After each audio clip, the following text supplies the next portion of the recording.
भगवान साथ ही है और जरासंध से भीम को युद्ध करने के लिए प्रेरित किया, मारो इसको, मल्ल युद्ध के द्वारा इसका अंत कर दो।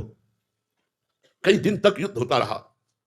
भीम वायुपुत्र, भगवान वायुदेव के पुत्र हैं, हनुमान जी के भ्राता है, तो बल में कोई कमी नहीं, और वो वरदानी जरासंध कोई साधारण नहीं।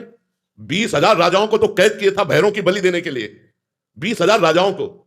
भगवान से भीम जी ने कहा इशारे से कि प्रभु, जरासंध की मार से मेरा रग रग टूट रहा है, मेरी बस नहीं कि मैं इसे मार सकूं। भगवान ने कहा प्रयास करके देखो, आप निराश मत हो। आखिरी दिन कहा, लड़ते लड़ते धीरे से हाथ से इशारा किया कि प्रभु, मेरी बल की शक्ति खत्म हो गई, जरासंध मेरे द्वारा नहीं मारा जा सकता।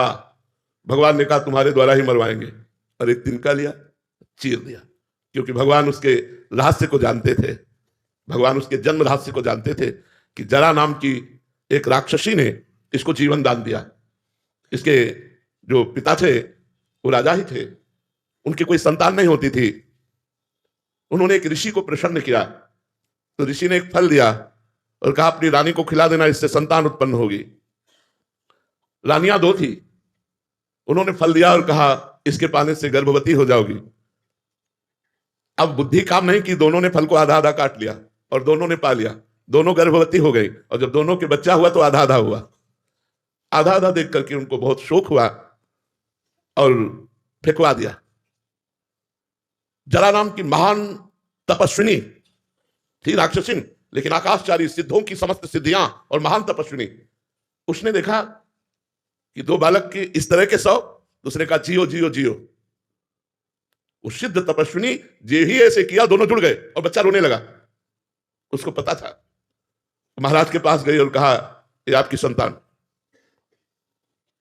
उनका मेरी संतान तो मृत पैदा हुई थी अलग अलग, तो उनका मैंने जोड़ दिया, मैंने जोड़ दिया। संधि माने होता है जोड़ना। तो जरा नाम की राक्षसी, उसने संधि किया, इसलिए नाम रखा गया जरासंध। तो भगवान उस रास्ते को जानते थे, भगवान ने उसको चीर दिया, एक तिनके को, और ऐसे फेंका। भीम को भगवान ने अब बल दिया, उठा के पटक दिया और तिनके की तरह चीर कर फेंक दिया।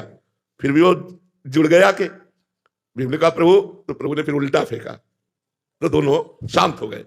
तो जब भीम हार गए तब भगवान ने अपना बल दिया।